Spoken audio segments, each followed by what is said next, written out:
Hello, I'm Casey Mann. Welcome to another episode of Mann's Cans. I apologize if it takes a while for these episodes to get released. I don't really have a very busy life, but, well, I have a kind of busy life. Not that I do anything exciting. I mean, you know, this week I sat on my couch for a long time. I think I gained another 5 pounds. Oh yeah, I did save a school bus full of burning children, but that's okay, it turned out well. We were able to save the bus. And I got a letter of appreciation from the school district for allowing them to stay within their budget for the fiscal year. So that's a bonus. So just bear with me for a little while. I'm trying to find a theme song or opening credit sequence, but I'm not a graphic designer and I don't really have an imagination. And I've been thinking of theme songs, but really nothing has come to mind.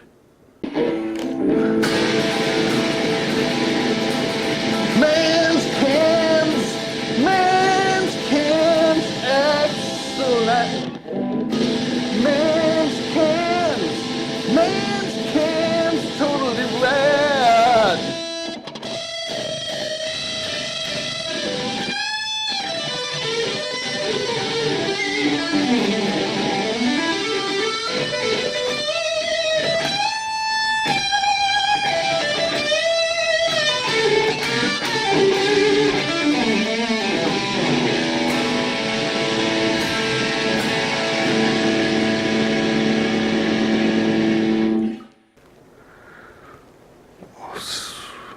So moving on. This episode I'm going to cover headphones that I have. And the reason I want to do that is to give you an introduction on kind of my methodology behind reviewing headphones, the kind of sound signature that I enjoy. Part of the problem of someone like me is that I enjoy a lot of different kinds of music. So I like jazz, I like classical, I like blues, all rock, sometimes rap even, or country, very little. I've learned to have kind of a picky ear. Not the most picky, but it's like when you maybe first try beer for the first time, you're like, oh my God, that tastes disgusting. Give me a Corona. I like a Corona or a Miller Lite. And then 4 years later, you know, you move on and into different flavor profiles and different types of beers, and then you come to attune your palate in a way that you can't stand Corona anymore. You think Miller Lite tastes like bad water.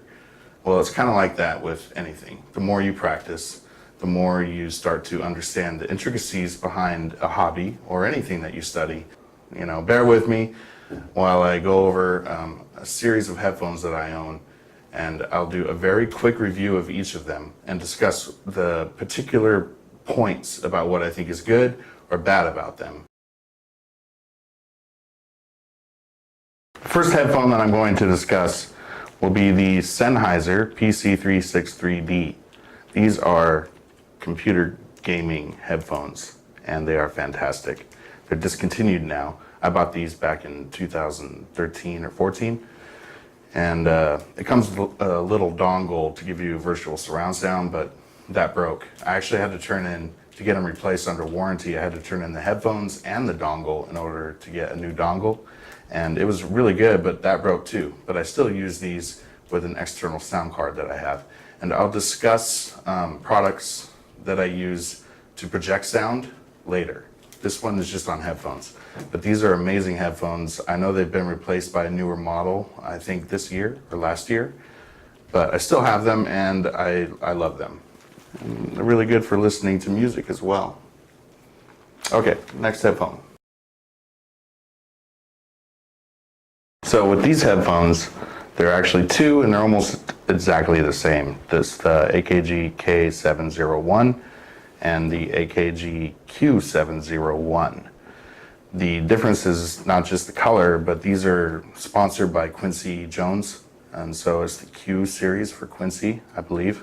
They're actually really good headphones.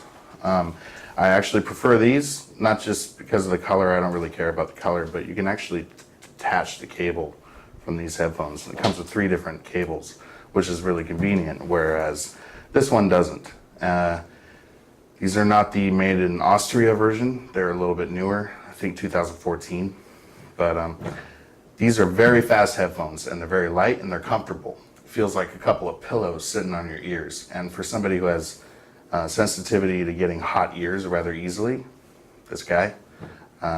These I can wear actually for an extended amount of time and not really have too much concern about my ears getting hot. And because they're open back headphones, where open back means that you put them on and you're going to hear ambient sound, and then when you're playing music, people around you can hear it. They're meant for a quieter environment. Generally speaking, they sound a little bit more like you're listening to stereo speakers inside a room. So it's called the soundstage. And these have really, really wide soundstage. They also, they're very fast. And what I mean by fast is sometimes you'll have a music track, or you're playing a video game, for example, and you have a lot of audio going on at once. If you have slower headphones, they'll sound a little jumbled and confused, but these are actually pretty quick headphones. And the bass isn't all that great, but the treble is astounding. It's very clear, very crisp, but I don't get ear fatigue. And ear fatigue is when you get a little bit of a headache, perhaps due to the excessive amount of treble. I've never gotten ear fatigue from these, but they're on the verge of doing that. However, if you want bass and you want, rumble, you're not going to get it with these. And they're a rather high ohm rate, meaning that it has a higher resistance. So these are, what are they? 150 ohm, 250 ohm. Regardless, higher the ohm rate, the more power you need to drive them. But that also allows, typically, for headphones to have a lower noise floor, meaning that you aren't going to hear hiss as easily from products that you are using. And usually higher quality headphones are going to have a higher ohm rate. This is all general speaking, and this is for dynamic headphones. There's also planar magnetic and electrostatic. Those are the major types of headphones. Each of them have their advantages and disadvantages. And if you're curious about it, you Google it.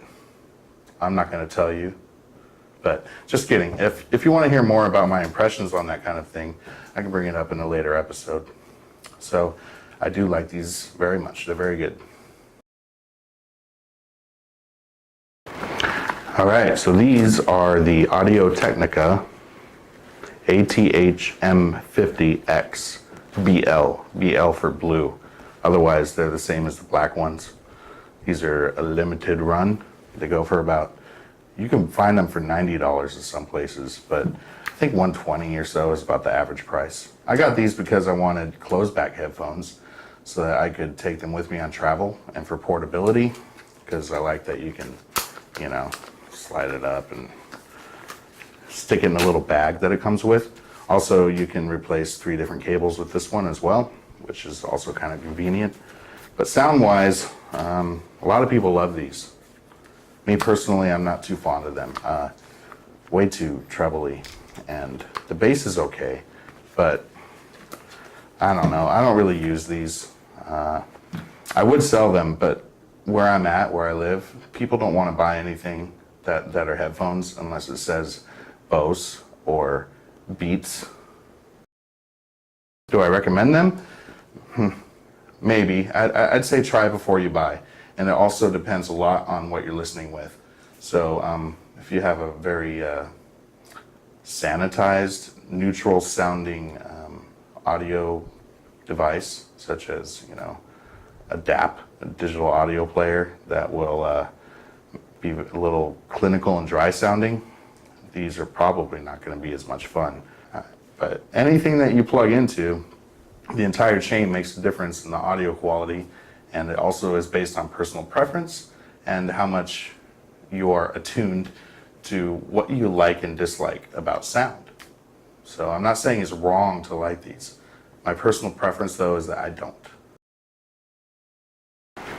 So now I'm going to go into another set of Sennheiser headphones. These are from Massdrop. It's a website. I highly recommend you take a look at it. They have really good deals on products that are modified for sponsorship with Massdrop.com. So with these are the HD58X Jubilee. Construction is a lot flimsier than what you get by a real Sennheiser product, but it does make it lighter. They're still really comfortable. I love the pads. They have the velour pads on Sennheiser. They're pretty comfortable. Now they're open back set of cans. These remind me of the HD598 series, which I actually quite enjoy. Those are very good headphones, especially if you're just getting into higher quality audio. There's a low price point for them, and you get a lot of quality out of it. Bass is decent, the mids are great, and the high range is clear enough and pretty good. And again, it depends on what you're driving it with. You can use them with a cell phone too, because it's a lower ohm rate, meaning that they're easier to sound good using lower powered devices. These are not as hard to drive as the next set of headphones that I'll be presenting, which are the HD650. Okay, so these are some of my favorite headphones. They're the most fun for me. I bought these in 2010, 2011. I don't know. I've had these for many years now. I've listened to them for thousands of hours, at least 2,000, maybe 4,000 hours. I don't know. More than that. Same pads, same everything. As I said before, the construction on these are a little bit better than what you'll get from Massdrop, but also the price is not a massive rise. But they're a little bit, I found these on sale before for like $249 or $269. Really good deal. This is an older design, and so many people say, oh, the drivers are old and this design is old, and so it's kind of dated. I don't know. If something sounds good, I don't care. I love these headphones, especially for gaming. I'll bring that up a little bit more when I discuss sound devices, because I have an external sound card that I'll probably talk about quite considerably. And you'll notice that these aren't the normal wires. These are easy to replace. You just pull it out and stick another wire in if you want, you know. These are an XLR connection. XLR has these 4 pins. It's for balanced output. Balanced output provides more power from the source that you're playing from, meaning you can make it louder. But also they're known to change the characteristics of sound. Usually people say for the better. Some can recognize it, some can't. Some headphones I do recognize it and some I don't. But what I did notice is when I used these for 6 years, 7 years, right? And then I plugged these in with the XLR cable into my shit Yggdrasil and the Vioelectric V281. Immediately I noticed the difference. It was ridiculous. Oftentimes people talk about the Sennheiser veil for audio. So the mids maybe seem a little bit muffled or recessed, and then you go into the high range and they're going to be quite rounded off. And it's not going to have that crisp clarity that a lot of people enjoy with headphones. I did notice that when I run it through certain devices. But for gaming, when I play Battlefield, for example, I love these headphones. I've now replaced this to being solely for listening to music. And I use the Jubilee, the HD58X, now as my main gaming headphones. But with this, with the XLR connection though, oh man, the veil was lifted. Not that I found it to be a problem in the first place. I mean, I listened to this for kind of bassy stuff and to be fun, because this has a good mid-bass thwump.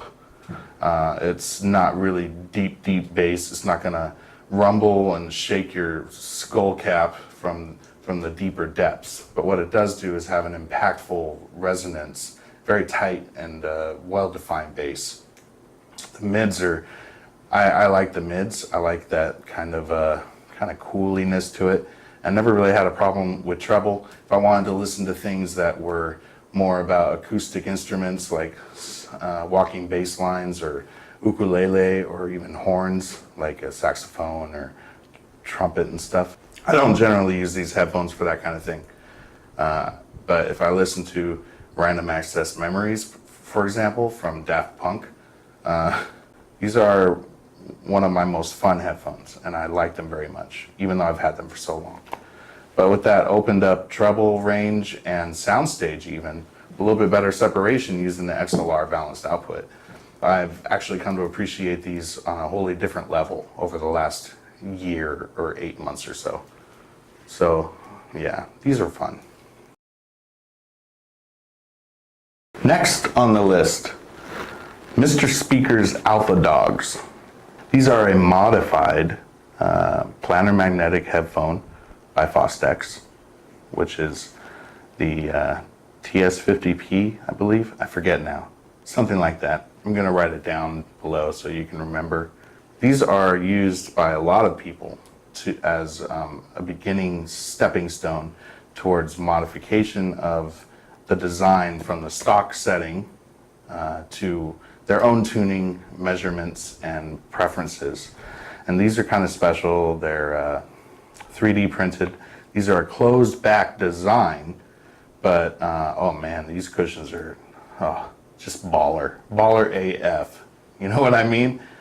I don't know what that means, but these are great. I do find an issue though, that first of all, planar magnetics require a different kind of power output. I think this is rated at 32 ohms, but you need a lot of juice for these to sound good.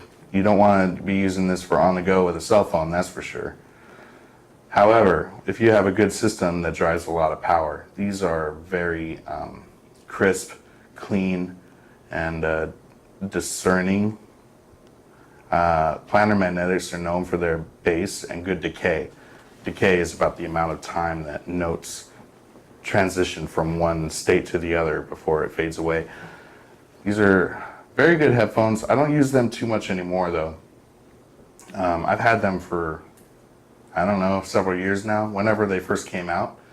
I can't remember now. I might sell them, who knows? Nobody here wants to buy them if I put them up for sale. Or they want to just, you know, offer me crap for them. Oh, $100, take it or leave it. And I'm like, okay, I'll just leave it. Forget you, you dumb head. You're stupid. I've done that before. I was like, you're stupid. Oh man, I got them so good. But anyway, I like these. I don't love them as much as I used to. And I will say that the treble is a little bit too crisp for my tastes. So sometimes when I hear the snap of a snare drum on some recordings, or I hear a cymbal crash, I can be like, oh, that was a little bit too much for me. But that's also at higher volumes. At lower volume, these are good, decent bass, good natural sound. And the soundstage is pretty good for closed back headphones, which is a lot of what the 3D printed design inside is for. It's to allow more acoustic chambering, to kind of feel like there's more expansiveness outside of the closed-in space. Yeah, so that's another set. Don't worry, I'm almost done. We'll get there.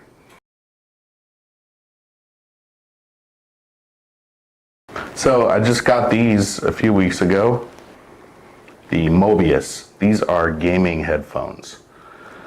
Well, they're gaming and Bluetooth headphones, and they're multi-use.